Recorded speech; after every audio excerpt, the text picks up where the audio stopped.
বন্ধু বান্ধৱীসকল, ৯৮ সংখ্যক শ্ৰীমন্ত শংকৰদেৱ সংঘৰ যোৰহাট মহবন্ধা এৰাতলী পথাৰত যি স্মৰণীয় মুহূৰ্ত আমি স্বচক্ষুৰে উপভোগ কৰিবলৈ সক্ষম হৈছিলোঁ, তাৰে কিছু দৃশ্যাংশ আপোনালোকৰ মাজলৈ মই আগবঢ়াইছোঁ।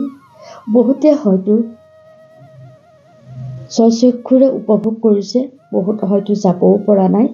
যিসকলে যাব পৰা নাই তেখেতসকলে এই ভিডিঅ'টোৰ জৰিয়তে কৃষ্ণ কৰিব, আৰু বহুতে হয়তো এই বছৰ যেনেদৰে আনন্দ ফূৰ্তি কৰিছে, অহা বছৰলৈ হয়তো তেখেতসকল যাবলৈ নাপাবও পাৰে। কিন্তু জীৱনৰ কাৰণে এই মুহূৰ্তবিলাক চিৰস্মৰণীয় হৈ ৰ'ব। সেয়েহে বন্ধু বান্ধৱীসকল, মই ভক্তি আৰু একতাৰে আপোনালোকৰ মাজলৈ অকণমান আগবঢ়াইছোঁ। আপোনালোকে সেই গুৰুজনাৰ যি দি যোৱা অমূল্য বাণী, সেই অমূল্য বাণী সাৰোগত কৰি আজি লাখ লাখ ভকত বৈষ্ণৱ সমবেত হৈছে